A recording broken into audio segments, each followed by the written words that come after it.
Hello, BookTube. I have a tag for you today, an original tag made by Dalton Gentry at Stripcover Lit.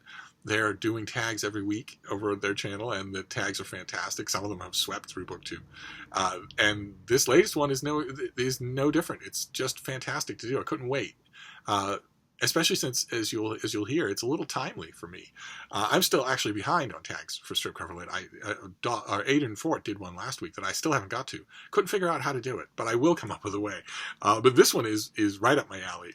It's the Your BookTube Tag, and it's all about your experience. It's not for non-booktubers. It's all about your experiences as a booktuber. Turn the camera on yourself.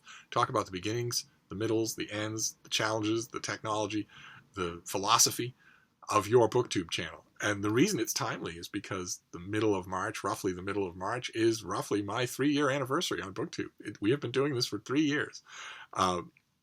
And that's amazing to me. When I started, I did not think I would be doing this 3 years later. I don't know why, but maybe I obviously didn't know what it would come to mean to me.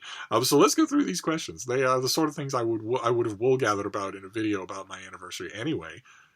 So we might as well travel down memory lane together. So question number 1 is, how do you decide what to review on your channel? So the first question, unbeknownst to Dalton, is a little bit of a tricky one for me, since I have not figured out how to review books on this channel. For those of you who may be new to the channel, I am a book reviewer. That is what I do for a living. I am a professional book reviewer. I do nothing else. Don't teach. Don't have a day job. I'm not a productive member of society at all. And all of that is in the old print world, the written world, or the electronic written world, for instance, with Open Letters Review, the online literary review where I do a huge amount of reviewing. And I haven't figured out a way to transfer that. I've been doing that for a very long time. And then there was a long period where I didn't do that. And then before that, there was another long period where I did that. So cumulatively, I've been reviewing books in print for a long time. And I haven't figured out a way to do it on BookTube. It certainly doesn't feel right to do it with new books, because the new books that I get from publishers, they're expecting a print review. They're expecting words, paragraphs. They're not expecting a video. I don't know. I want to come up with a way. It's the one conspicuous omission from this channel that I, a book reviewer, does not review books on this channel. So I'll have to figure out a way to do it. But in terms of right now, when I'm answering this tag, I don't have an answer. I don't decide what books to review on this channel because I don't do book reviews. I've got to change that. I've got to figure out a way. I've also got to, I've been making baby steps in embracing Goodreads and things like that. I need to do more of that as well.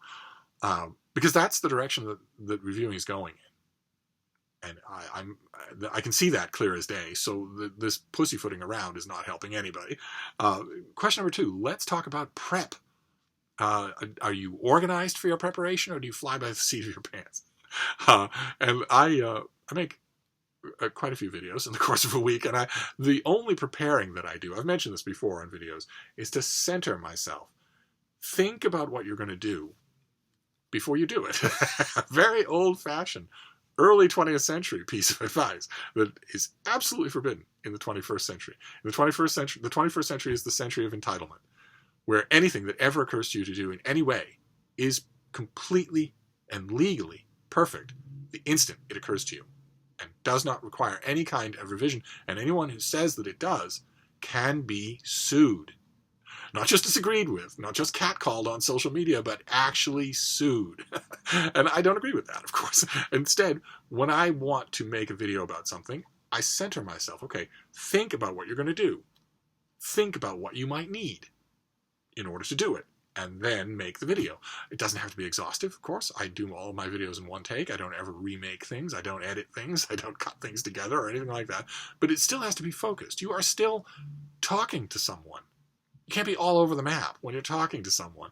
The only reason that it flies on BookTube now is because in the 21st century, you actually can be all over the map when talking to someone. It's amazing, the simple rules of etiquette that I have to lay down for young people when I interact with them in person. It's incredible to me. I have to, if I'm having a lunch with someone at a restaurant, I have to say, take those things out of your ears, those little white things that hang like the teeth of a saber-toothed tiger. Take them out. I don't want to hear that you've turned them off or that you've turned them down. If you have your headphones on, you're not listening to me. and you don't expect me to listen to you. Take them out. And also, if I'm talking to you at lunch, don't stop in the middle of what you're saying or what I'm saying to look at your phone. Don't do that. Those are just basic rudenesses that you shouldn't do. So, but anyway, that's what I mean in terms of prep is concentrate on what you're doing. Concentrate on the fact that you are talking to someone. It's a weird combination, making a video. It's a weird combination of a conversation with a friend and a video production. You can go all along the spectrum there. I, of course, am at one end of the spectrum where it's mostly a conversation with friends. But even with a conversation with friends, there's a degree of artifice, right? You're not just slovenly slopping all over the place saying words at random. You're focused on that conversation. That's what you should do as prep. That's all I do, anyway. Question number 3, what inspired you to start your channel?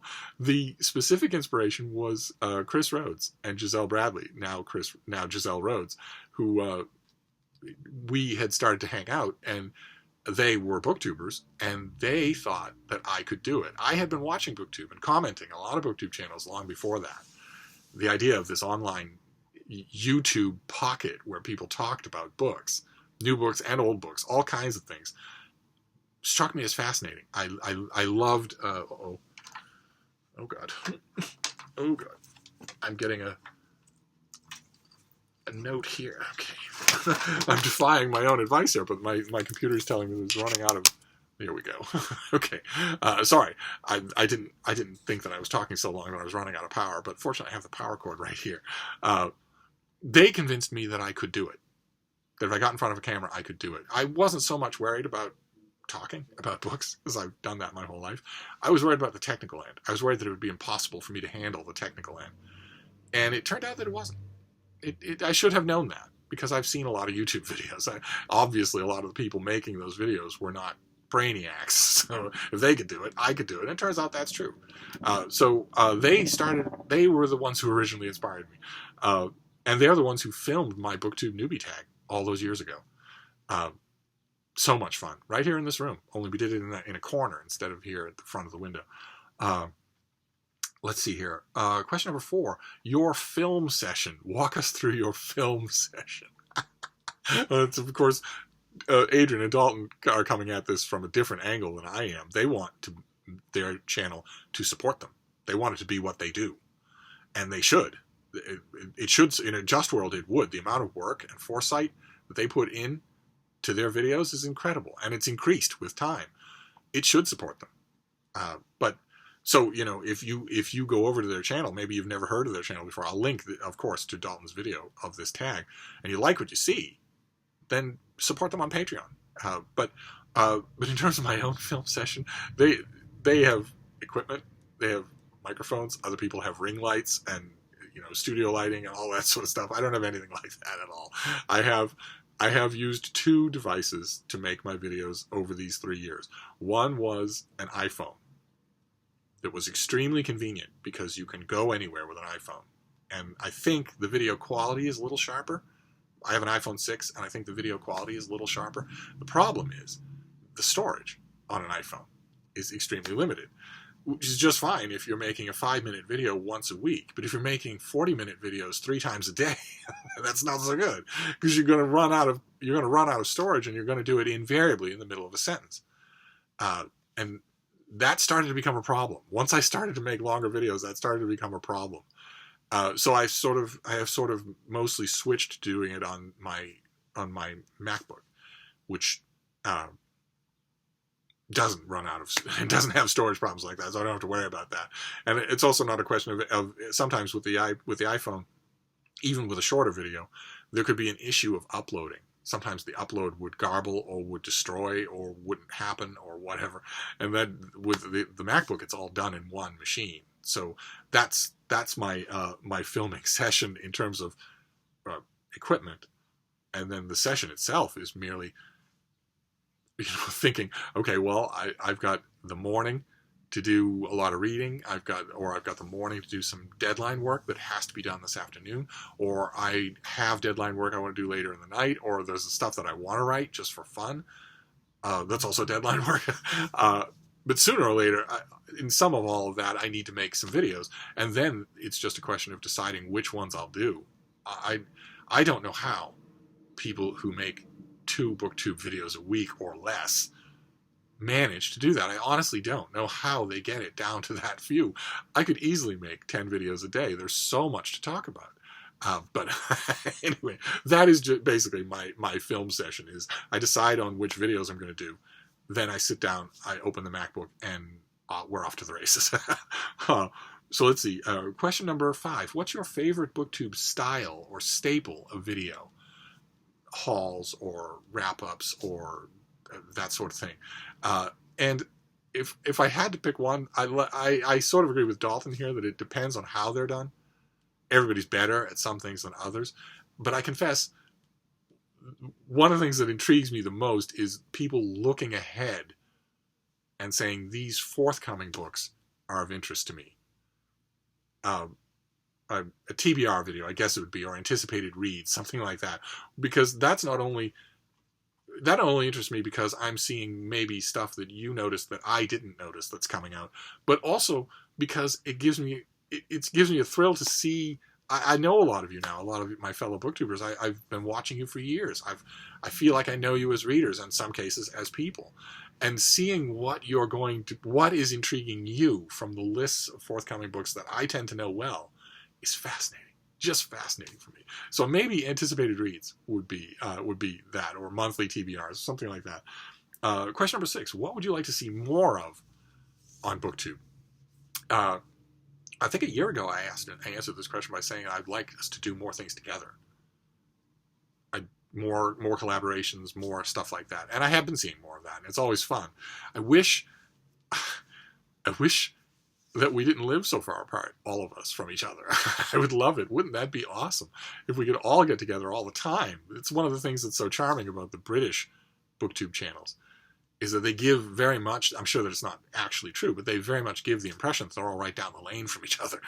that there's a cozy feeling to that is missing in the rest of the world. I would love it if that were possible. But lacking that, I would love it if perhaps there was another BookTube convention. There are quite a few BookTube conventions already, and it's always fun to watch the videos about them, but maybe if there were one that were held in Boston every year, where we could all get together and talk about books and I could actually go instead of only dreaming about going, that would be nice. Let's see, question number 7. When reading, do you take notes, and how? I do. I take notes. Yeah, when I'm reading an ebook, it's tremendously easy. You just tap and take as many notes as you want. I can do 5-finger typing for little notes in a little box and just go to town. But as a reviewer, one of the main reasons why I usually take notes in a book is to remind myself of key things that I'm going to need to know. Because there's nothing more tedious than getting to page 250 of a novel that you're reviewing for money and realize that Aunt Jenny has been important all along, and you now need to backtrack and find out all there was to her because you were ignoring her all the whole time. You don't remember, for instance, when she was introduced or anything about her until she starts to become important, and then you realize, I need to go back and find out all of that stuff. One of the neat things about taking notes electronically is that is totally unnecessary. You can just ask the book, the electronic book, the ebook, you can ask it to tell you every time her name appears, and then just do it that way. I very seldom anymore take notes of my impressions of things. I very, very seldom anymore do I underline a passage or put exclamation points next to it, say that was incredible, something like that, because I've noticed over the decades that I don't tend to forget those things. So there's no reason to take notes on them. I tend to be able to recall them and even pull them out semi word for word decades later. So I don't do that anymore.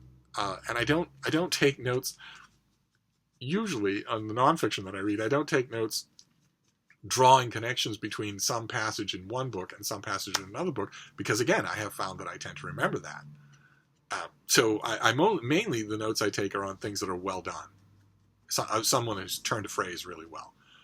And just so that when I think, okay, there was some book on, the Wars of Spanish Succession, and the author of that book summarized a character in that story really well, really pithily. the underlining that passage means that I don't have to thumb through that whole book to look for that thing if I ever want to savor it again. And that's mainly the form that my note-taking takes now, is just little time-saving underlinings. Not so much meta text for myself. I do that on ebooks because it's easy, but a lot of times even when I do it on ebooks, I no longer consult it. So it's kind of falling by the wayside. Let's see here. Question number 8. Where would you like to see your channel at this time next year? Right where it is now. I'm not big on innovation. I'm not a terrifically creative person. Having a great group of people to talk with about books every day is fine by me. If I could be doing that same thing next year, I'd be just happy. Question number 9. Best BookTube memory. They're of a type. There's not just one, but they're of a type. Over the course of the time that I've been on BookTube, there have been some rocky patches. For instance, my baptism by fire at the beginning of my BookTube career was pretty rocky. It was a hate mob organized by one booktuber and fed by that booktuber when it looked like it was fading out, in an attempt to get a hate mob to destroy me over a triviality that embarrassed me as much as it did anybody else, but that certainly didn't warrant the reaction that it got. And that was trying. That was a very bumpy patch, and it was natural. I was new to BookTube. It was natural for me to think that I was basically alone, aside from, for instance, Chris Rhodes. But it turned out I wasn't. It turned out that a whole bunch of people, I'd left comments on their videos. I didn't know them. I hadn't met them. They had watched some of my videos. They had originally encouraged my introduction to BookTube. It turned out a lot of those people stepped forward in the middle of that mess to say, this is awful. You don't deserve this. This is awful. This should not be happening. And a couple of people, clearly BookTube true believers, said, please don't judge BookTube by this behavior. And I didn't. I didn't. The outpouring of support was more than enough for me not to do that. So that's a good memory from a bad moment. And the same thing is true all along the way. Bad moments have brought out great memories. For instance, when I started this channel, I had 2 sweet old white-faced dogs, a basset hound, who I adored, and a pointer. And I said for the first few months that I was making videos, I said the only thing that would ever stop me from making videos would be the death of that basset hound, the death of my little Lucy.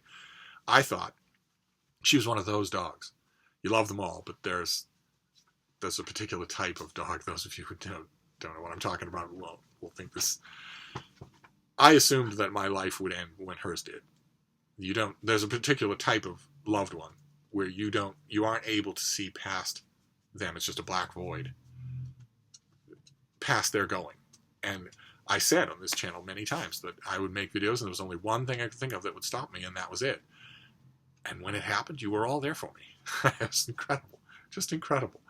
And then months later, my beautiful pointer died, and you were all there again. So to the point where now it just feels so organic. Those are great memories, and they are real. They are not the doomsayers, the Chicken Little sky is falling doomsayers about online interactions. Always want to stress, keep in mind there's a difference between real life relationships and online relationships. Okay, if you can point that difference out to me, I'd be happy to see it. I have not noticed it on this channel. And then question number 10, we're all the way to the end. It's a classic Dalton Gentry question. Why BookTube? Why? And I think like a lot of people who will answer these questions, I'm hoping that this tag is done everywhere. My why has changed. Initially it was, can I do this? This is a new interaction about books.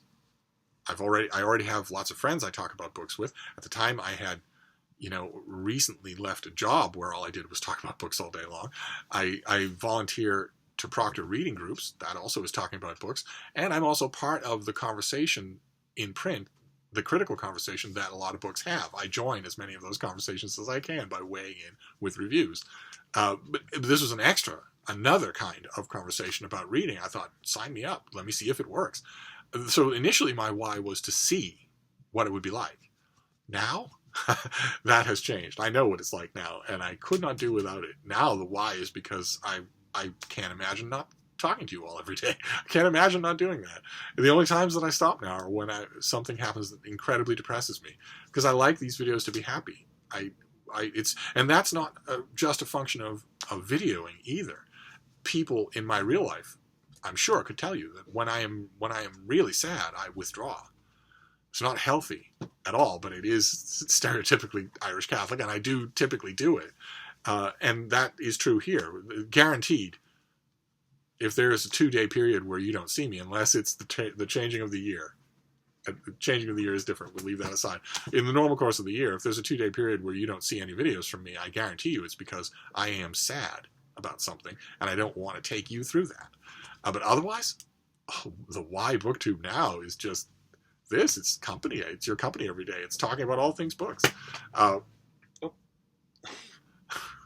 little Fraulein is thrashing around. Actually, since this is a BookTube anniversary, I should show you, because you should let go of that, baby. There you go. Because this is my dog now.